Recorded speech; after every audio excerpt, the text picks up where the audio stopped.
তাকিয়ে তুলির ছুটাছুটি থামানোর কোনো উপায় না পেয়ে ঘুরিয়ে নিজের সাথে শক্ত করে চেপে ধরল আদ্র। আদ্রর বুকে মাথা রেখে ডুকরে কেঁদে উঠল তুলি। বুকটা ধুক করে উঠল আদ্রর, অস্থিরতা ফুটে উঠল চোখে মুখে। তুলির মুখটা দু হাতে আগলে নিয়ে বলল, কাঁদছো কেন? আমি কখনো আপনাকে অন্য কারো হতে দিব না আদ্র। আপনি আমার থাকবেন সব সময়, থাকবেন তো?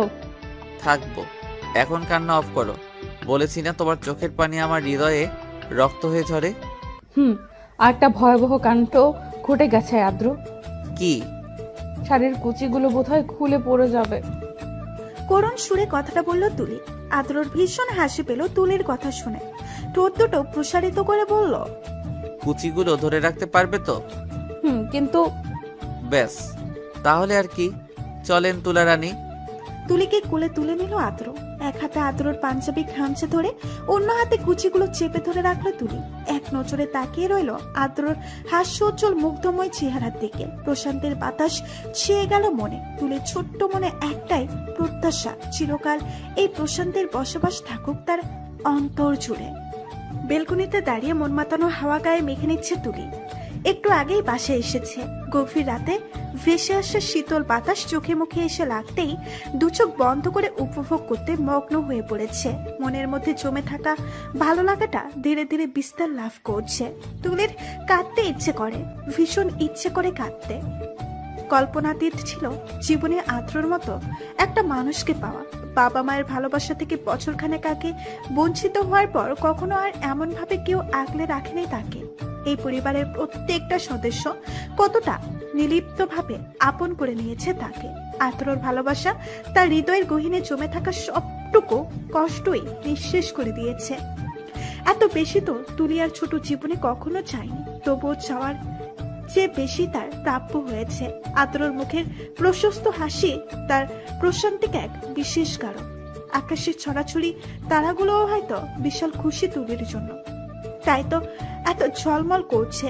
প্রশস্ত চাঁদও তার জ্যোৎস্না ছড়িয়ে দিয়ে চারিদিকটা কেমন আলোকিত করে রেখেছে। তুলির মনে হচ্ছে স্বচ্ছ আলোর ছড়াছড়ি। ভালোবাসার আবেশে দিন দিন আসক্ত হয়ে পড়ছে মেয়েটা। আজকাল তো মনে হয় জীবন তার সবচেয়ে বড় প্রাপ্তি। আদ্র মিনমিন করে ধীর কণ্ঠে বলল, আমি আমার এত বছরের জীবনে কিছুই করতে পারিনি আদ্র, কিন্তু আপনাকে অর্জন করতে পেরেছি। আমার জীবনের শ্রেষ্ঠ অর্জন আমার আদ্র আহনাফ। সময়ের স্রোতে শত সাফল্যতা আমায় ধরা দিলেও আপনি আমার শ্রেষ্ঠ অর্জন হয়ে থাকবেন চিরকাল। তুমি আমার জীবনের শ্রেষ্ঠ অর্জন নয়, তুমি আমার অস্তিত্ব তোলা। অচমকা পুরুষালী ভরাট কণ্ঠ শুনে তুলির হৃৎপিণ্ডটা চলকে উঠল বজ্রপাতের ন্যায়। ভয় পেয়েও মুখে ফুটল মৃদু হাসি। ইস, উনি কিভাবে শুনে ফেললেন? মনে মনে প্রশ্নটা করেই পাশ ফিরে আদ্রকে নিজের খুব নিকটে পেল। থরথর করে কাঁপতে লাগলো বুকটা। আদ্রর চোখে ঘুমের রাশ, লাল হয়ে আছে চোখ দুটো। নিঃশ্বাস মিশ্রিত চোখে চেয়ে ছোট্ট একটা ধাক্কা খেল হৃদয়। মুখ ফিরিয়ে আকাশের দিকে তাকিয়ে রইল এক দৃষ্টিতে। নীরবতা কাটিয়ে প্রশ্ন করল, না ঘুমিয়ে এখানে কি করছেন? তোমার সাথে আকাশে তারার মেলা দেখতে আসলাম। তারাগুলো অনেক সুন্দর, তাই না? কোনো জবাব দিল না আদ্র। তুলির কোমরে এক পাশে হাত রেখে নিজের কাছে টেনে নিল। জমে গেল তুলি। এক হাত দিয়ে খামছে ধরল রেলিং এ রাখা আদ্রের এক হাত। মুখ তুলে চাইতে চাঁদের ঝলমলে আড়ই দৃষ্টি আটকে গেল আদ্রর মুখের দিকে। তুলির চোখ যতবার আদ্র দৃষ্টি নিক্ষেপ করে ততবারই বেহাইয়া মন আটকে যায় আদ্রর চেহারায়। নিজেকে তখন ফিকে লাগে তুলির কাছে। আবছা আলোতেও আদ্রর চেহারায় কতটা উজ্জ্বলতা আর নীলাভ দুটি চোখের মাদকতা তো গ্রাস করে নিচ্ছে তুলিকে। তুলির ইচ্ছে করছে আদ্রর সারা মুখে কালি মেখে দিতে। ওই অসভ্য ফাজিল মেয়েটা সুদর্শন বলেছিল, যা মনে পড়লে মেজাজ তুঙ্গে উঠে যায় তুলির। দাঁত কিরমির করে দমিয়ে রাখছে রাগটুকুকে। তুলির চোখের দিকে তাকিয়ে হালকা হাসলো আদ্র। আমার তুলার চোখে রাগের আভাস দেখতে পাচ্ছি কেন? ওই মেয়েটার জন্য। তুলি সোজা সাপটা জবাব দিল, তুমি তো মেরেই ফেলতে মেয়েটাকে। বাই দ্য ওয়ে, মেয়েটা কিন্তু অনেক। আদ্রকে বলতে না দিয়ে আদ্রর হাতে খুব জোরে কামড় বসিয়ে দিল তুলি। ব্যথায় কিছুটা বিরক্ত সূচক শব্দ বেরিয়ে এলো আদ্রর মুখ থেকে। ভেজা বেড়াল হয়ে গেল তুলি। আদ্র রাগে চোখে তাকাতেই বলে উঠল, মিথ্যা কথা বলতে আটকে দিলাম ডাক্তার সাহেব। মেয়েটা যখন এসেছিল আপনার চোখ তো মোবাইলেই নিবদ্ধ ছিল, আর বাকি সময়টুকু আমাকে সামলাতে। এই মেয়ে, তোমার সাহস তো কম না। আমাকে রাক্ষসের মতো কামড় বসিয়ে দিলে। বড্ড বার বেড়েছে তোমার। কথাটা বলে তুলির দুহাত পেছন থেকে চেপে ধরে নিজেকে আরেকটু কাছে টেনে নিল আদ্র। ভয়ে চুপসে গেল তুলির মুখটা। সে তো ভেবেছিল আদ্র হয়তো কিছু বলবে না, কিন্তু এখন তো আদ্রর রাগী কণ্ঠ শুনে গলা শুকিয়ে যাচ্ছে, হাতপিটও হচ্ছে দ্রুত গতিতে। ভয়ের চোটে তুলি গড়গড় করে বলল, ভুল হয়ে গেছে ডাক্তার সাহেব, আর এমন অপরাধ করব না। আপনি চাইলে সারা রাত আপনার পা টিপে দিব, মাথা টিপে দিব, গলাও টিপে দিব। গলাও টিপে দিবে তুলা? চোখ কপালে তুলে জিজ্ঞেস করলো আদ্র। ঢোক গিলল তুলি।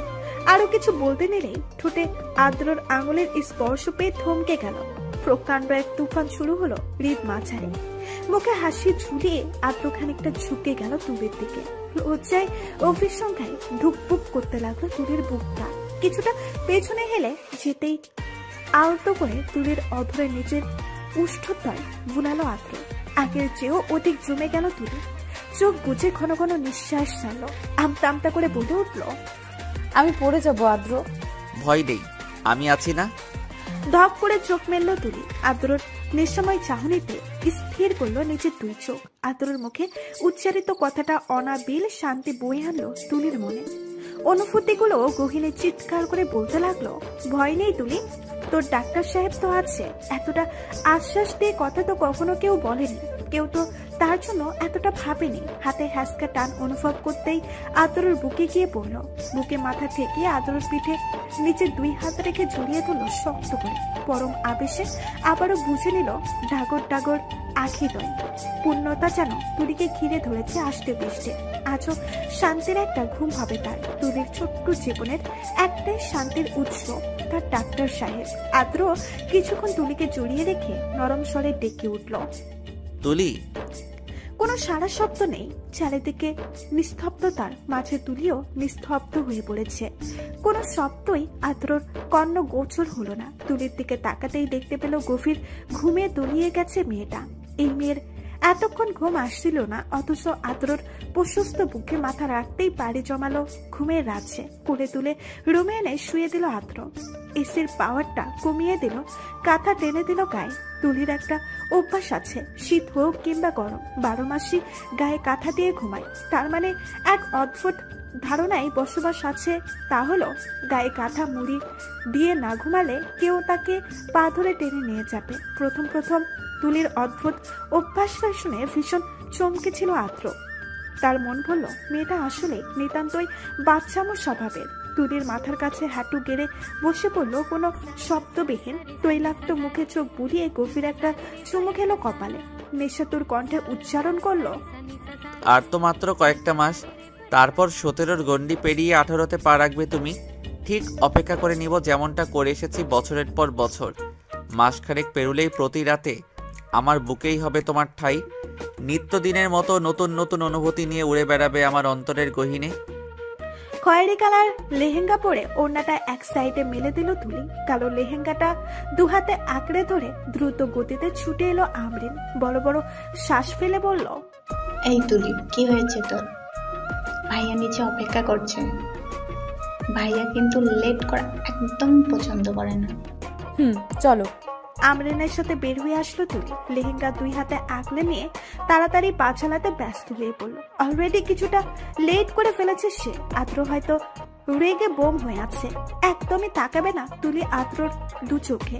তাকালেই দেখা যাবে চোখ থেকে আগুনের ঝুলকি ঝরে পড়ছে, যা নিমিশেই ভস্ম করে দিবে তাকে। তার চেয়ে ভালো সোজা গাড়িতে বসে পড়বে। মাথা নুয়ে হাঁটতে লাগলো তুলি। শার্টের হাতা গুটাতে গুটাতে সামনের দিকে তাকিয়ে থমকে গেল আদ্র। শ্বাস রুদ্ধ করে কয়েক পলক নিঃশ্বাস আটকে রইল তুলির মাঝে।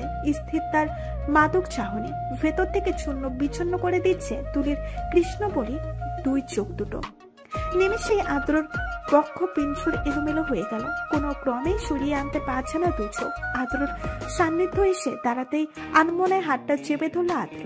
লজ্জায় চুপসে গেল তুলির মুখটা। ঠোঁট চিপে হেসে আমরের গাড়ি নিয়ে বসলো। তুলির শক্তি আদ্রের বলিষ্ঠ হাতের তুলনায় নিছক, তাই মোলায়েম কণ্ঠে জিজ্ঞেস করলো, কি করছেন? তুমি কি করছো? ঘোল লাগা কণ্ঠে পাল্টা প্রশ্ন করলো আদ্র। থতমত খেয়ে গেল তুলি। গলার জোর খানিকটা বাড়িয়ে বলে উঠল, মানে? হাতটা টেনে সম্মুখে দাঁড় করালো তুলিকে। ট্যাপ ট্যাপ চোখে তুলি তাকিয়ে রইল আদ্রর চোখে। এই চোখের মাদকতা কাটিয়ে উঠেছে তুলির জন্য দুঃসাধ্য। আদ্রর নেশাময় কণ্ঠে কিছু কথা শুনে পিছে চমকে উঠল তুলির। বজ্রপাতের ন্যায় শোনালো কথাটা। আদ্রর ঠোঁটের কোণে বাঁকা হাসি, কানে এখনো ঝুমকার তুলে বাজছে আদ্রর কথাটা। তুমি আমায় নেশা ধরিয়ে জিজ্ঞেস করছো কি করছি? নিজেকে সংযত করে রাখতে পারো না? এই যে আমার বেহায়া চোখ আটকে যাচ্ছে তোমার উন্মুক্ত গলায়, এখন কিছু করলে তো বলবে আমি অসভ্য। ইস, কি লজ্জা! তড়িঘড়ি করে ওড়নাটা ঠিক করে নিল তুলি। সামনের দিকে পা ফেলতে আবারও টেনে নিচের একদম কাছে নিয়ে আসলো আদ্র। একটু নত হতেই লজ্জায় রাঙা হয়ে গেল তুলি। মুস্কি হেসে সোজা হয়ে দাঁড়ালো আদ্র। তুলিকে সামনে বসিয়ে দরজাটা লাগাতে লাগাতে বলে উঠল, আজকে বিয়েটা করে নিলে মন্দ হয় না। তোমার লাল রাঙা ঠোঁট দুটো ভীষণ টানছে আমাকে। চোখের আকৃতি বড় করে পেছনে তাকালো তুলি। আমরিনকে কানে হেডফোন গুঁজে রাখতে দেখে স্বস্তি নিঃশ্বাস ছাড়লো। তুলির কাছে আদ্রকে এখন ঠোঁট কাটা বেহাইয়া মনে হয়। এত ম্যাচুরিটি সম্পন্ন মানুষ অথচ কত লাগাম ছাড়া কথাবার্তা পাবো, কিন্তু তুলাকে কেউ উড়িয়ে নিয়ে গেলে আমি নিঃশেষ হয়ে যাব। তার চেয়ে ঢের ভালো নিজের কাছেই বন্দি করে রাখি। কিন্তু কোনো কিন্তু না। দূরে একটা মহিলাকে দেখতে পাচ্ছ? সূক্ষ্ম দৃষ্টি নিক্ষেপ করলো তুলি। মহিলাটা ওদের দিকে তাকিয়ে আছে কপাল কুঁচকে। তীক্ষ্ণ চোখে চেয়ে তুলি জবাব দিল, উনি অলরেডি তোমাকে ও আমরিনকে ওনার দুই ছেলের হবু বউ বানিয়ে ফেলেছেন। আমাকে ডেকে জিজ্ঞেস করেছিলেন আমি তোমাদের ভাই কিনা, তাই একটু দেখিয়ে দিলাম কার ভাই আর কার লাগি হাজবেন্ড। কিছুক্ষণ বিস্মিত হয়ে রইল তুলি। মিনিট খানেক পরে মুস্কি এসে আদ্র এক হাতে নিজের এক হাতে মুষ্টিমেই করে নিল। কিছুটা আওয়াজ করে মহিলাটাকে শোনানোর উদ্দেশ্য বলে উঠল, আমি অলরেডি বুকিং। শুনেছি প্রত্যেক মানুষের জন্মের পেছনে একটা উদ্দেশ্য থাকে, আর আমার জীবনের উদ্দেশ্য এই মানুষটার জীবন সঙ্গিনী হওয়া। তুলির কথা শুনে একরাশ মুগ্ধতা ঘিরে তুলল আদ্রকে। প্রচন্ড অবাক হচ্ছে আদ্র। বয়সে ছোট মেয়েটাও আজকাল কেমন পাগল করে দেওয়া কথা বলে। প্রত্যেকটা কথা হৃদয়ে গেঁথে যায়, অনুভূতিগুলো বৃদ্ধি পেতে থাকে। ভালোবাসার মানুষকে সত্যি প্রচন্ড বেহাইয়া বানিয়ে দেয়। আর ভালোবাসার কাঙ্গাল মানুষগুলো তো একটুখানি ভালোবাসা পেলেও আগলে রাখে নিজের চেয়েও যত্ন করে। ওয়াশরুমের হাতটা ধোয়ার জন্য এসেছিল আমরিন। বের হতে না হতেই কে যেন দেওয়ালের সাথে শক্ত করে চেপে ধরলো তাকে। ভয়ে চোখ বন্ধ রেখেই কাঁপতে লাগলো অনবরত। চোখে মুখে অনুভব করতে লাগলো গরম নিঃশ্বাস। পেটে অজ্ঞাত মানুষটা হাতের স্পর্শ পেয়ে দম বন্ধ হয়ে আসতে লাগলো তার। হাতের বিচরণ ক্রমশ বাড়তে লাগলো। আর না পেরে চোখ মেলে তাকালো আমরিন। ছলছল চোখ দয়ে ভেসে উঠলো নিবিড়ের রক্তিম বর্ণের চেহারাটা। আমার ফোন ধরছিলি না কেন তুই? আমাকে পাগলের মতো বানিয়ে এখন নিজেই পিছু হটে যাচ্ছিস। মন চাইলো কয়েকদিন প্রেম করলি, আবার মন চাইলেও যোগাযোগ করা বন্ধ করে দিলি। তুই ভাবলি কি করে যে আমি তোকে ছেড়ে দেব? আজ তোর ভাইয়ের সামনে আমি সব বলবো তুই কতটা পেরেছিস। আজকাল কেমন চিট করাও শিখে গেছিস। ভয়ে আত্মা শুকিয়ে গেল আমরিনের। 2 দিন ধরে নিবিড়ের সাথে কোনো যোগাযোগ করছে না সে। নিবিড়ের হাতটা জড়িয়ে ধরে বলল, আমার দোষ নিবিড়? তোমার দোষ নেই। তোমার অ্যাসিস্ট্যান্ট শিপ্রা আপুর সাথে তোমার এত কিসের মেলামেশা? ওই দিন কলেজ থেকে ফেরার পথে আমি দেখছি উনি তোমার সাথে গাড়িতে ছিল। তুমি ওনার কাছে যাও, আমার কাছে কি? কথাটা বলতে দেরি হলেও আমরিনের গাল চেপে ধরতে একটুও দেরি করলো না নিবিড়। অগ্নি কণ্ঠে বলে উঠল, শিপ্রা আমার অ্যাসিস্ট্যান্ট, বউ না। কার্য সুবাদে বিভিন্ন মিটিং এর সাথে যায়। তোর লজ্জা করলো না এমন বাজে ভাবনা আনতে? এই তোর ম্যাচুরিটি? সামান্য দেখার দোষে তুই আমার 2 দিন যন্ত্রণা দিয়েছিস। তোকে কঠোর শাস্তি দিব আমি। যন্ত্রণায় ছটফট করবি তুই। আমরিনের গলায় মুখ ডুবিয়ে দিল নিবিড়। সরাতে চেয়েও সরাতে পারছে না আমরিন। তুই আমার এত বছরের ভালোবাসাগুলো এক নিমিষে মিথ্যে দাবি করলি আমরিন। আমি শান্তিতে থাকতে দিব না তোকে। রেডি থাকিস, কালই বিয়ের প্রস্তাব নিয়ে তোর বাড়িতে হাজির হব। কথাটা বলে আর 1 মিনিটও দাঁড়ালো না নিবিড়। আমরিন রোবটের মতো দাঁড়িয়ে আছে, নড়ার শক্তিটুকুও হারিয়ে ফেলছে। কি ভাববে আদ্র, ওর পরিবারের সবাই কিভাবে ফেস করবে নিজের পরিবারকে? আর এত জলদি বিয়ে? চিন্তিত হয়ে পড়ল আমরিন। তুলেই পারবে এটার সমাধান করতে, সেটা ভেবে পা বাড়ালো। সাদের আড্ডার আসর জমেছে।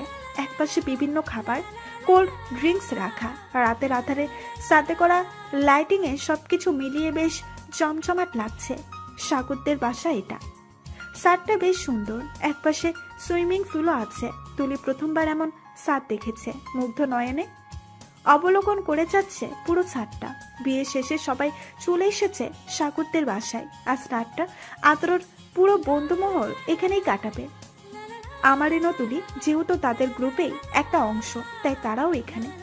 সবাই বসে আড্ডা দিল। তুলির গলা শুকিয়ে গেছে, তাই পানি খেতে আসলো। আদ্র কিছুটা দূরে দাঁড়িয়ে ফোনে কথা বলছে।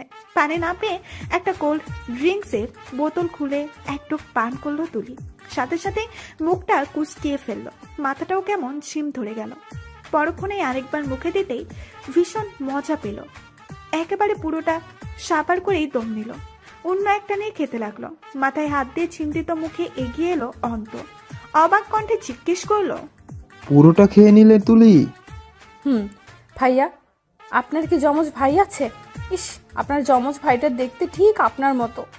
তুলির উল্টাপাল্টা কথা শুনে ভাবাচাকায় খেয়ে গেল অন্ত। ভয়ে বেচারার হাতটাও দুর্বল হয়ে পড়েছে। আদ্র যদি জানতে পারে তাহলে আর আস্ত রাখবে না। এসব আদ্র মোটেও পছন্দ করে না। এত বছরের বন্ধুত্বে কখনো আদ্রকে নেশা জাতীয় কিছু পান করতে দেখেনি। এসবের নাম শুনলেও মাথায় রক্ত উঠে যায়। আর সেই জায়গায় তুলি পুরো দুটো বোতল খেয়ে ফেলেছে। তুলি মাতাল স্বরে বলে উঠল, আবার আদ্র বেবি কই গেল? জিভ কাটলো অন্ত। আমতা আমতা করে বলল, তুলি বোন আমার, এখান থেকে এক পাও নড়াবে না, ঠিক আছে? আমি তোমার জন্য দৌড়ে গিয়ে লেবু পানি নিয়ে আসছি। আচ্ছা। অন্ত যেতেই তুলিকে আর পাইকে ধুলতে ধুলতে সবার সামনে এসে দাঁড়িয়ে চিৎকার করে বলে উঠল, আমি সবাইকে গান শোনাবো, নাচও দেখবো। তুলির এমন অবস্থায় চমকে গেল সবাই। আমরিন উঠে আসতেই তুলি ঠেলে আমরিনকে সরিয়ে দিল। কড়া গন্ধে আমরিনের আর বুঝতে বাকি রইল না।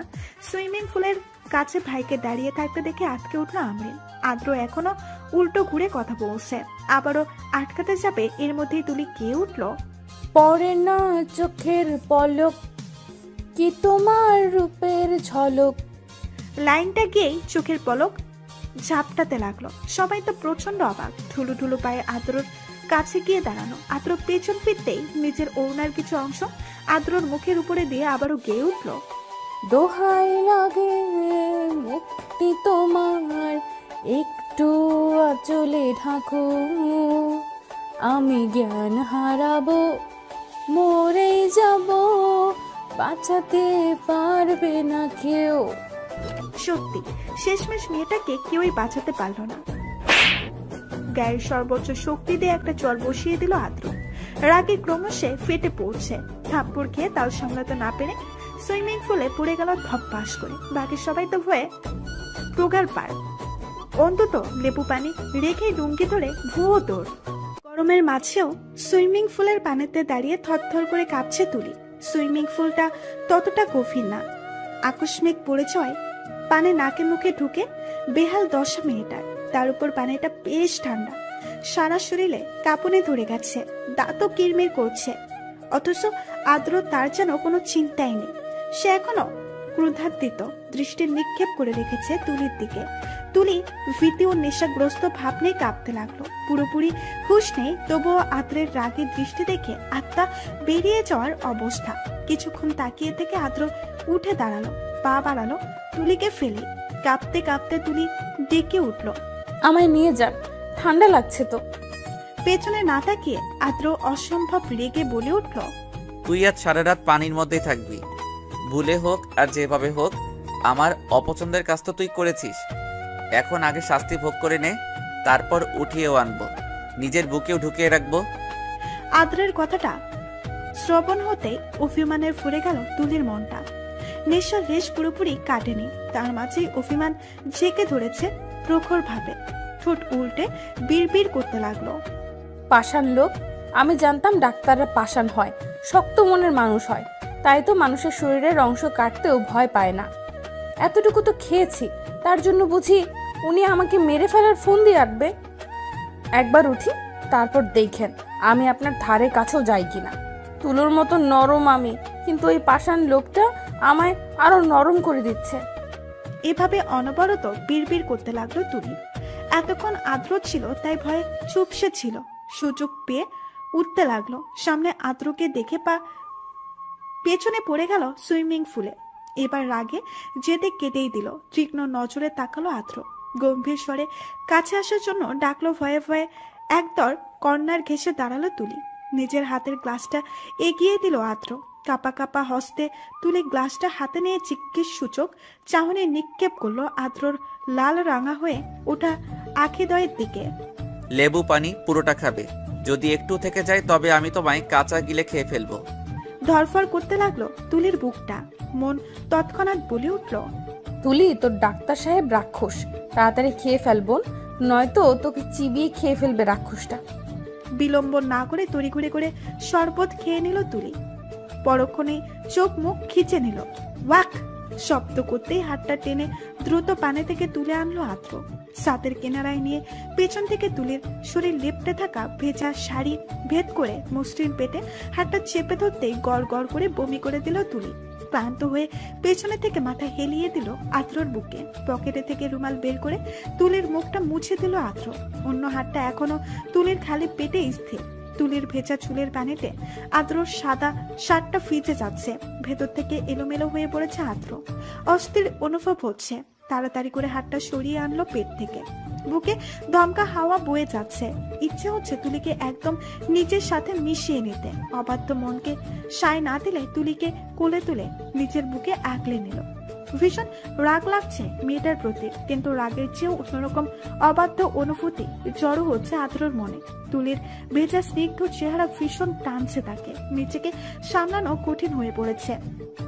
কোনোভাবেই ভুল করতে পারবে না সে। ক্ষণিকের একটা ভুল এত বছরের অপেক্ষার কাছে জিতে যাবে। তুচ্ছ হয়ে পড়বে বহু যন্ত্রণা শুয়ে প্রহর গুণার সময়গুলো। চক্ষু সামনের দিকে স্থির রেখে হাঁটতে লাগলো আদ্র। তুলি ঠান্ডায় আদ্রর বুকে গুটিসুটি মেরে রইল।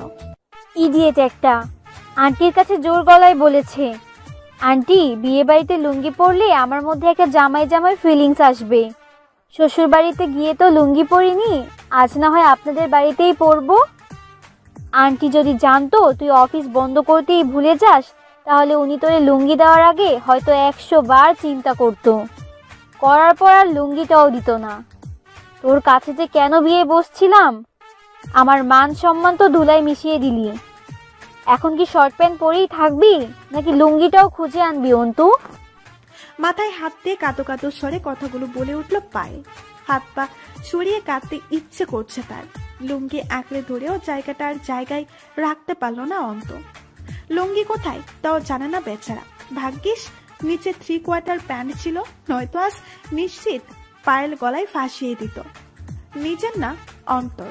দাঁত কেলিয়ে সবার সাথে দাঁড়িয়ে রইল অন্ত। সাগর শব্দ করে হেসে দিল। বোন পোলাটা যে জান লইয়া ফিরা আইছে, এটাই তো বেশি। তুই পয়রা আসস, এখনো লুঙ্গি লইয়া?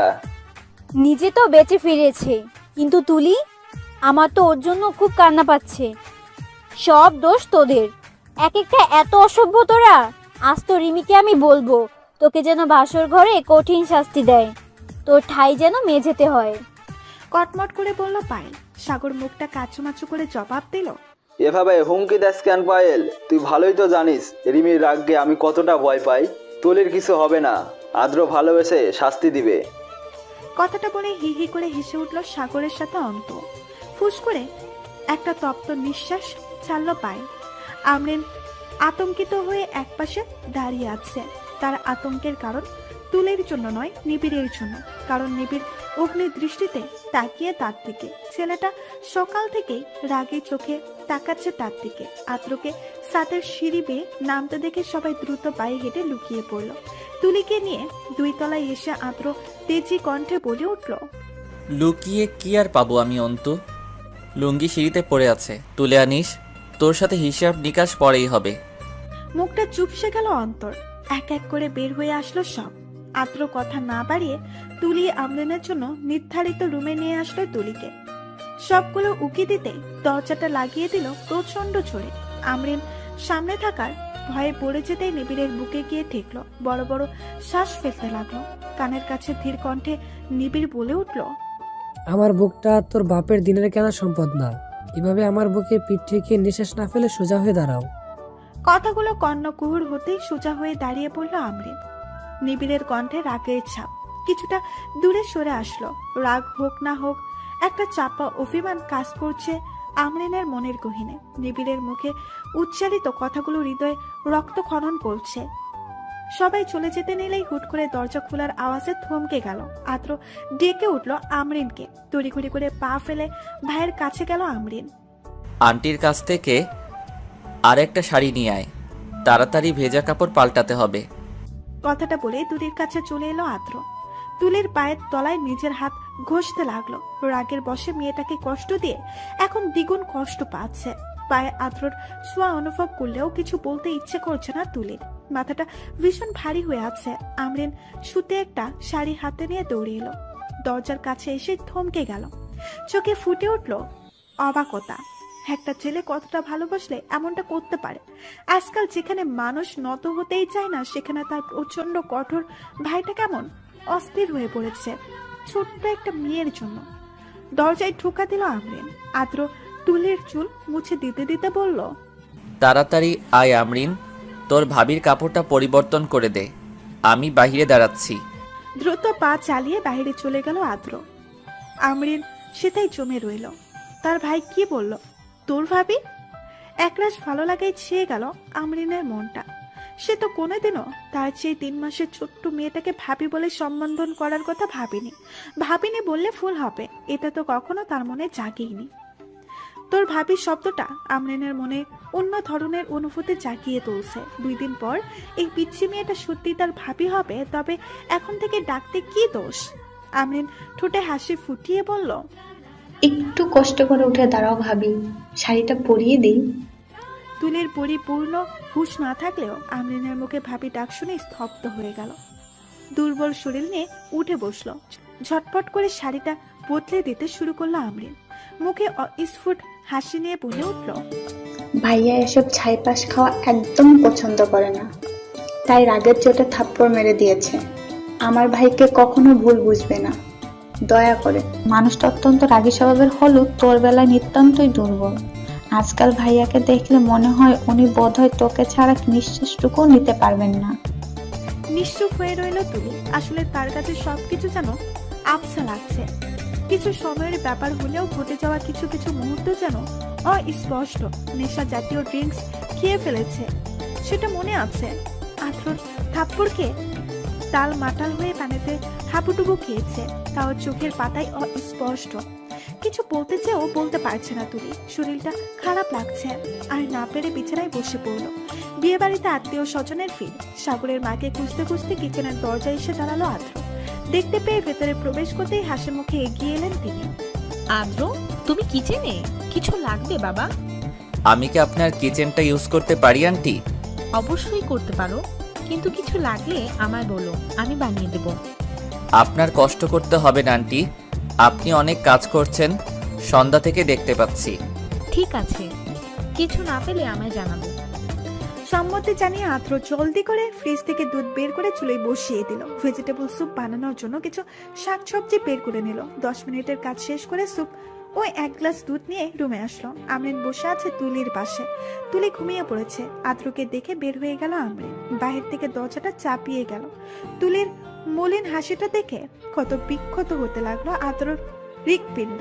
পাশে বসে ঘুমন্ত তুলিকে টেনে নিল নিচের বুকে। নড়ে উঠল তুলি। বহু কষ্টে চোখ দুটো মেলে চাইলো আদ্রর চেহারার দিকে। আরেকটু টেনে নিজের সাথে জড়িয়ে ধরলো আদ্র। দুধের গ্লাসটা মুখে ধরতেই অর্ধেকটা খেলো তুলি। স্যুপটাও যত্ন করে খাইয়ে দিল আদ্র।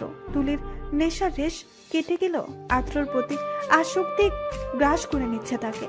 আদ্রর চোখে মুখে অস্থিরতার ছাপ তুলির ঝাপসা চোখে ভেসে উঠেছে, যার দারুণ ভালোবাসাময় অনুভূতি উদয় হচ্ছে তুলির বিক্ষিপ্ত মনে। দুর্বল গলায় মিনমিন